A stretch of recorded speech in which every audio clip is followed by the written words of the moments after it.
Abre a tua Bíblia comigo no livro do Gênesis, versículo do 1 ao 4, depois nós leremos o versículo de número 12. Aleluia. Tiraremos algumas lições da vida do jovem Isaac, que nesse momento já é um homem, não é tão jovem assim. Quem achou diz amém. Diz assim: e havia fome na terra, além da primeira fome que foi nos dias de Abraão. Por isso foi-se Isaque a Abimeleque, rei dos filisteus, em Gerar. E apareceu-lhe o Senhor e disse: não desças ao Egito, habita na terra que eu te disser. Peregrina nesta terra, e serei contigo, e te abençoarei, porque a ti e a tua semente darei todas estas terras, e confirmarei o juramento que tenho jurado a Abraão teu pai. E multiplicarei a tua semente como as estrelas dos céus, e darei à tua semente todas estas terras, e em tua semente serão benditas todas as nações da terra. Versículo 12. E semeou Isaque naquela mesma terra, e colheu naquele mesmo ano, sem medidas, porque o Senhor o abençoava. Você pode se assentar glorificando e exaltando ao nome do Senhor Jesus. Aleluia. Eu vou ser bem sucinto naquilo que Deus colocou em meu coração, mas eu creio que você vai entender o que Deus quer falar contigo nessa noite. Irmãos, Gênesis capítulo 26, ele começa com uma crise. A Bíblia vai dizer, no início do versículo e havia fome na terra. A fome que a Bíblia está registrando aqui, não é uma fome igual nos dias que nós vemos hoje. Porque a fome que nós vemos hoje em algumas partes do Brasil e em alguns lugares pelo mundo, é uma fome dada até por falta de administração, é uma fome dada por falta de controle dos governantes. Mas a fome que o texto está dizendo aqui, é uma fome em que a terra não quer gerar, a terra não gera. Eles tinham a semente, eles tinham a possibilidade, mas a terra não está gerando. É um tempo de crise que está estabelecido sobre a terra. A Bíblia vai dizer que quando Isaque, ele identifica que o tempo é de crise, Isaque, ele vai fazer alguma coisa, ele vai se movimentar para tentar vencer aquele momento. E Isaque vai até Abimeleque, que é rei dos filisteus. Só que no momento de crise, eu glorifico ao Senhor, que parece que as coisas perderam o controle. A Bíblia vai dizer que o Senhor aparece para Isaque e dá uma direção para Isaque do que ele deveria fazer. E eu glorifico a Deus, irmão. Por quê? Porque sempre em momentos de crise, o Senhor vai nos aparecer dando uma direção. O Senhor tem uma palavra para o momento da nossa crise, quer seja emocional, quer seja conjugal, quer seja em qualquer outra área. No momento da crise, o Senhor sempre vai ter uma palavra. O Senhor aparece na crise de Isaque, e o Senhor dá uma direção para Isaque e diz: não desças ao Egito, habita aonde eu te disser. O Senhor está dizendo para Isaque: Isaque, não é tempo de precipitação, mas é tempo de você ouvir a minha voz. Porque quando a crise ela chega, a gente tem uma tendência natural de querer fazer alguma coisa pelo nosso entendimento, pelo nosso controle da situação. Só que a melhor coisa que você pode fazer no momento da crise é parar para ouvir a voz de Deus. Será que você está correndo demais e você não está conseguindo ouvir a voz de Deus? Será que você está vivendo a intensidade do momento e você não está perceptível à voz de Deus? Deus te trouxe aqui nessa noite para te parar e dizer: não faça nada precipitadamente, ouça a minha voz. Porque a tendência natural é que a gente queira fazer do nosso jeito.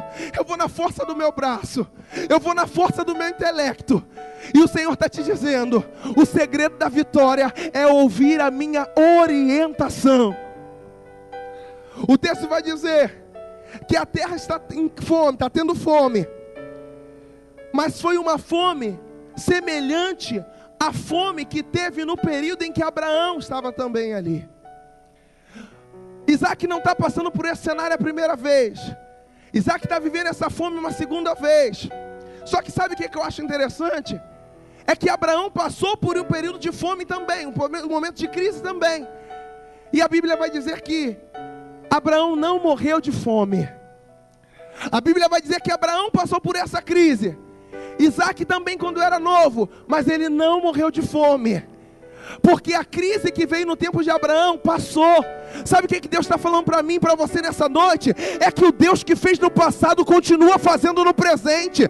Se Ele guardou a tua casa anos atrás, se Ele deu livramento para a tua saúde, se Ele guardou a tua família, o Deus que fez outrora, Ele é imutável, Ele ainda continua operando. O problema é que às vezes a gente vê o problema muito grande e a gente acha, meu Deus, agora não dá, agora não tem jeito. Só que se você parar para analisar, você vai ver que você já venceu coisas piores nessa vida. Se você parar para analisar, existiram coisas que vieram para arrancar a tua paz, a tua vida, mas olha você aqui nessa noite adorando ao Senhor. Existiram doenças que vieram e o médico falou não tem jeito, mas olha você aqui mais uma vez podendo agradecer ao Senhor. Vieram problemas para te tirar o do sério, para te desestabilizar, mas você está aqui na melhor presença, você está na presença de Deus. O Deus que te guardou no passado, Ele continua te guardando nos dias atuais. A Bíblia vai dizer que Isaac então escuta a voz de Deus. E quando Deus fala com Isaac, Ele fala em nome de Abraão. E sabe o que eu acho bonito? É que se você ler o texto, Abraão já havia morrido. Mas quando Deus fala, Abraão morre, mas a promessa de Deus ainda está viva. Abraão ficou para trás, morreu em sua velhice, mas Isaac está vivo e a promessa de Deus está viva. Você talvez chegou aqui nessa noite, algumas coisas ficaram para trás, mas a palavra que eu quero lançar sobre a tua vida é que a palavra que Deus lançou ainda está na validade. Toda a promessa que Deus te fez está na validade. Guilherme, mas a circunstância é ruim, mas o tempo é de crise. Mas a crise não altera o que Deus falou a teu respeito. A crise não altera a palavra que Deus lançou. A crise pode estar estabelecida, mas a promessa de Deus está na validade. O que Ele falou ainda está valendo. Quando Deus fala com Isaac, Deus fala que Ele fez uma promessa para Abraão, que Ele fez uma aliança com Abraão. E aliança para Deus é coisa séria. Aliança para Deus é coisa séria. Deus não é o homem que quebra aliança, não. Quando Deus tem aliança com alguém, Ele guarda, Ele faz velar a tua palavra, Ele cumpre a palavra que Ele lança. A Bíblia vai dizer que Isaac, ele cumpre o princípio da obediência. Porque se tem uma coisa que todo cristão tem que ser, é obediente à voz de Deus. Não existe sacrifício em detrimento da obediência. Não existe religiosidade em detrimento da obediência. Se Deus vai requerer uma coisa de mim e de você, é sempre a obediência. A Bíblia vai dizer que Isaac resolve ficar na terra em obediência. O cenário era caótico. Ele olha para o Egito, vê o povo prosperando, e ele diz, eu posso ir para lá, mas eu vou ficar onde Deus mandou eu ficar.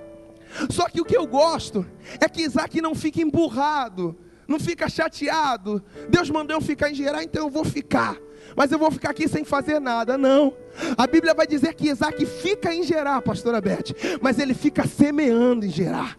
Ele começa a semear, ele começa a trabalhar. Ele fala, eu vou tomar posse dessa palavra. Se Deus mandou ficar em Gerar, eu vou ficar, mas eu vou fazer alguma coisa para me movimentar nesse lugar. Se você ler o versículo 12, vai dizer que ele ficou, mas que ele ficou semeando. Ele acreditou na palavra, semeou.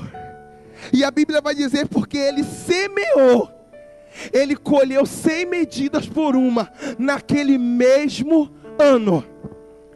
O princípio da semeadura é simples. Eu só posso colher aquilo que eu plantei. Eu preciso ter discernimento dos tempos a que a gente vive. Tem gente que quer colher no tempo que é para semear, e aí às vezes fica frustrado. Por quê? Porque se é tempo de semear, eu preciso semear. Eu nunca vou colher uma coisa que eu não semeei. Deus falou, você vai ficar. Ele começou a semear. Só que naquele mesmo ano, a Bíblia vai dizer que Isaac começou a colher aquilo que ele semeou. E eu quero profetizar que esse ano de 2018 é o ano da colheita na minha e na tua vida. É esse ano que algumas coisas vão acontecer. Guilherme, mas nós estamos já no mês de julho. Mas a palavra de Deus, ela é fiel para se cumprir. O tempo passou, mas a palavra está de pé. Se Ele falou que é 2018, vai acontecer o milagre. A Bíblia vai dizer que ele fica, semeia, colhe naquele mesmo ano e colhe também naquele mesmo lugar, em obediência à voz de Deus. Só que o texto continua e a Bíblia vai dizer que o Senhor engrandeceu Isaac de uma forma poderosa. Ele começou a prosperar de uma forma grande, e de uma forma tão grande que os filisteus começaram a invejá-lo. Eu quero dizer para você que inveja, meu irmão, sempre vai ocorrer. Você não pode ficar neutralizado porque alguém invejou. Você não pode se sentir neutralizado porque alguém falou alguma coisa. Você tem que permanecer firme no contexto e naquilo que Deus falou para você. Inveja sempre vai acontecer. Porque se você não quiser ser invejado, você não pode nem prosperar, você não pode nem crescer na presença de Deus. Isaac obedece, cresce e prospera.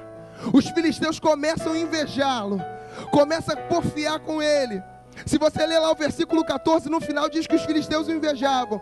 E Isaac coloca um propósito no seu coração de desentulhar os poços que Abraão havia cavado. Quando ele começa a desentulhar, quando ele começa a fazer alguma coisa, os poços já estavam lá, ninguém quis fazer nada. Mas quando Isaac estabelece o propósito de desentulhar os poços, os filisteus começam a uma confusão. A Bíblia vai dizer que ele cava o primeiro poço, e quando os filisteus veem que sai água viva daquele lugar, eles começam a contender, eles começam a brigar com Isaac.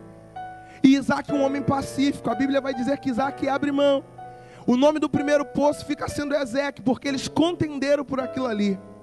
E sabe o que eu acho lindo? É que Isaac não vai bater boca, Isaac não vai discutir, Isaac não vai para o desgaste emocional, porque tem horas que Satanás vai querer gerar problema para trazer desgaste emocional para você.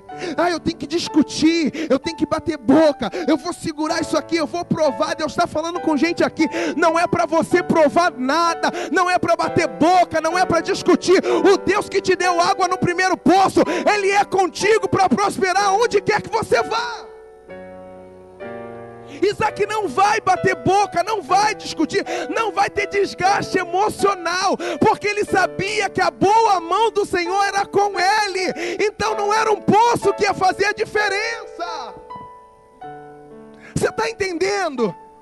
Que a estratégia que Satanás tem, às vezes, é discussão dentro de casa, é o bate-boca, é o problema. E Deus está falando, não bate boca não, não discute não, não se desgasta não, porque isso pode ser uma estratégia do diabo até para atingir o teu emocional. E aí tem gente que o cabelo começa a cair, come menos ou come demais. Por quê? Porque está tão afetado pelo problema, pela discussão, pelo caos que está vivendo, que começa a atacar até a própria saúde. E Deus está falando para alguém aqui nessa noite: descansa, não vai discutir, não vai criar problema não, porque o Deus que te deu vitória no passado, Ele vai te dar vitória no presente também. Isaac abre mão do negócio, não vou discutir, é o poço que vocês querem, toma o poço para vocês, não precisa discutir, porque o segredo não está na terra, o segredo não está no Isaac, o segredo está no Deus que lançou a palavra. Então Isaac não discute, é o primeiro poço, fica para vocês. Isaac vai para um outro lugar, cava um outro poço, encontra água viva também. E a Bíblia vai dizer que eles porfiaram, eles começaram a guerrear com Isaac pelo segundo poço. E eu gosto, porque Isaac mais uma vez, ele não vai discutir, ele não vai se desgastar, e ele entrega. Guilherme, Isaac é bobo? Não, Isaac ele tem certeza do Deus que ele serve, e quem serve ao Deus vivo, ao Deus todo-poderoso, não precisa ficar se desgastando emocionalmente por causa de nada, meu irmão. Porque aquilo que é teu, o diabo não pode segurar. Aquilo que é teu, o diabo não pode roubar. Aquilo que é teu, o diabo não vai levar. É o poço, mais uma vez, que vocês querem, filisteus? Leva o poço. Não vai me vencer pelo cansaço. Não vai. Não vai trazer aborrecimento para minha alma. Não. Quer? Leva. E aí me remete até um pouco lá para o Novo Testamento, que quando alguém te pedir para caminhar uma milha, caminha 2. Está querendo a capa? Leva a túnica, leva tudo. Não tem porquê. Porque o teu Deus é o teu garantidor. O Deus que te chamou, Ele vai te sustentar em toda a caminhada. Você não vai ficar envergonhada, não vai ficar envergonhado. Se foi o Senhor que te chamou, Ele vai te sustentar. Não vai faltar nada. Por isso que o salmista vai dizer: o Senhor é meu pastor e nada me faltará. Porque Ele só não lança promessa aleatoriamente, não. Ele lança a promessa, mas Ele é teu garantiador. Ele está ali contigo, Ele vai te sustentando em toda a caminhada. Eu acho que Isaac já entendeu isso no processo. É por isso que Isaac não está perdendo tempo, meu irmão. Porque quem sabe o que quer não aceita qualquer coisa. Quem sabe o Deus que foi, quem sabe o Deus que chamou, não fica se desgastando por coisa pequena. Isaac tinha convicção dentro de si: onde eu for e eu cavar, o Senhor vai me honrar. A Bíblia vai dizer que ele cava um terceiro poço. E a Bíblia vai dizer que nesse terceiro poço, os filisteus desistiram de porfiar. E Isaac diz que ele coloca o nome de Reobote, porque agora nos alargou o Senhor e crescemos nessa terra. O próprio inimigo viu que não adiantava mais tentar roubar aquilo que era de Isaac. Por quê? Porque Isaac estava debaixo de uma palavra. Isaac estava debaixo de uma promessa, irmão. E dura coisa é quando o inimigo quer tocar quem está debaixo de uma promessa. Dura coisa é quando o inimigo quer querendo tocar e roubar aquilo que está debaixo de uma palavra lançada por Deus. Por que Isaac está crescendo e prosperando? Porque Deus tinha uma aliança com Abraão, também seu pai. E aí o Senhor está fazendo com que essa palavra tomasse jus na vida de Isaac. Então o inimigo ia pelejar muitas vezes, mas o Senhor tinha uma aliança com o pai de Isaac. O Senhor tinha uma aliança com aquele povo. E quem Deus tem aliança é guardado por essa aliança. A Bíblia vai dizer que o Senhor honra Isaac, mas Isaac também honra o Senhor. Porque depois do tempo de honra, a Bíblia vai dizer que Isaac ele edifica um altar para agradecer ao Senhor. E aí eu aprendi com a pastora Beth que todo crente precisa ter um altar, ele precisa ter uma tenda, e ele precisa também ter um poço. Isaac ele vai honrar ao Senhor, porque é muito fácil nós requerermos do Senhor honra. Mas se no meu relacionamento com Deus eu só não posso tirar coisas de Deus, eu também preciso deixar que Deus tire coisas de mim. Quando Isaac ele recebe o que a gente chama de vitória, ele é honrado, ele vai fazer um altar de agradecimento ao Senhor. Ele vai fazer um altar de reconhecimento ao Deus que está dando vitória para ele. Porque Deus nunca vai te dar uma vitória tão grande que vai te afastar da presença dEle, não. A bênção vai te aproximar de Deus. O milagre vai fazer você ser mais crente. O milagre vai fazer que você seja mais servo do Senhor. Isaac recebeu a vitória. Isaac vai para o altar buscar a Deus, falar: Deus, eu reconheço que o Senhor é o meu Deus. Porque a bênção nunca será maior do que o abençoador. Eu li um texto esses dias na Bíblia, que diz que Pedro, quando recebe um grande milagre, ele abre mão de tudo, porque ele vai para a beira, vai no meio de uma noite, e tem uma pesca maravilhosa, pesca muitos peixes, mas de manhã cedo, quando volta, vai para a areia e deixa os peixes lá. Eu falei: meu Deus, deixou tudo. E Deus falou comigo, ele deixou tudo porque ele ia seguir Jesus, e o abençoador é sempre maior que a bênção. Os peixes um dia iam acabar, mas Jesus é eterno e é para sempre.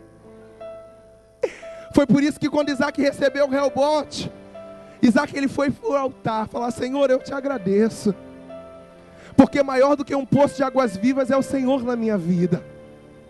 Isaac também ele faz uma tenda. E eu aprendi também com a pastora Beth, que tenda é casa, é lugar de comunhão, é lugar de relacionamento.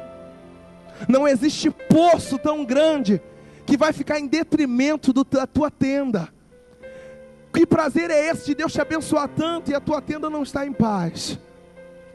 Deus quer te dar uma família, Deus quer te dar uma casa, mas não é qualquer casa, é uma casa que haja paz. E eu quero profetizar sobre a tua vida nessa noite, que a paz do Senhor, que excede todo entendimento, estará sobre o teu lar.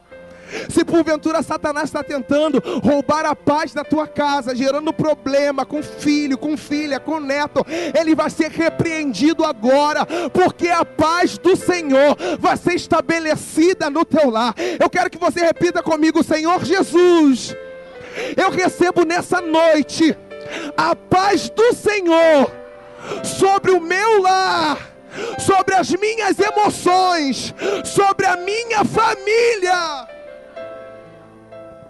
Porque o maior ladrão de paz que tem é Satanás, e ele gosta de roubar a paz.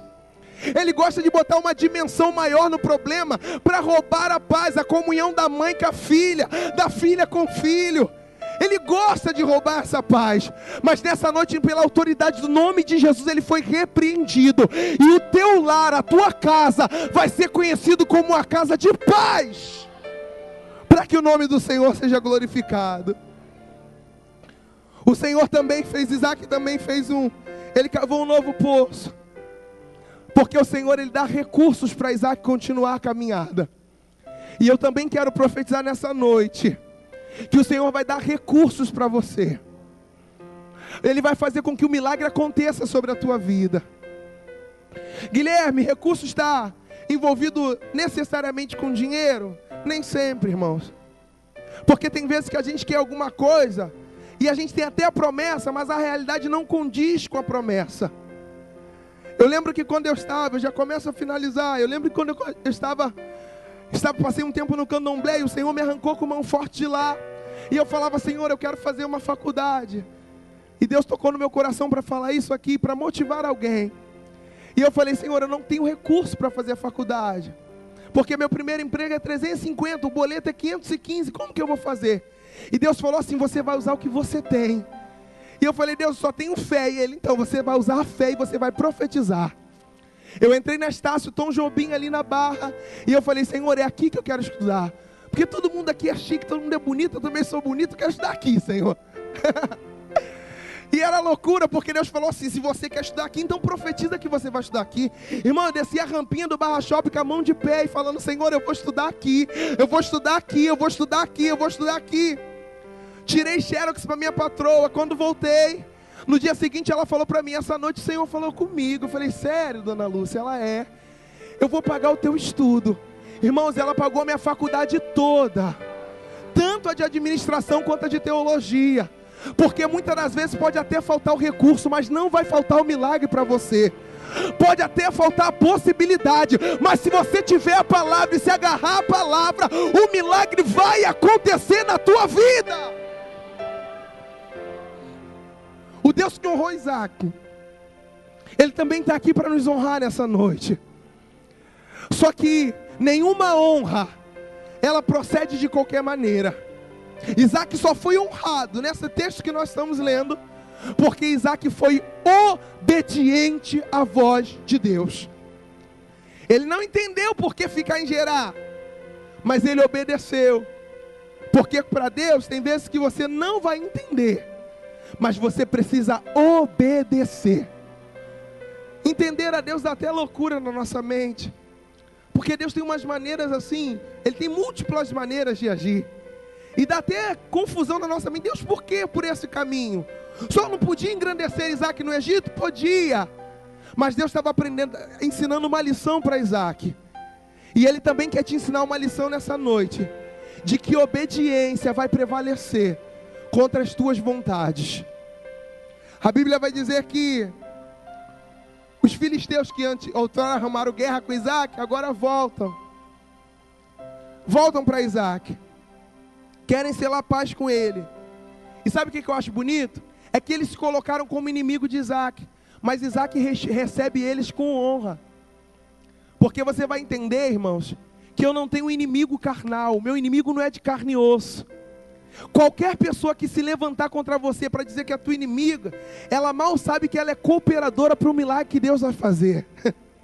Ela pode até dizer que ela é tua inimiga, mas na verdade ela vai ser um instrumento para que o milagre aconteça na tua vida.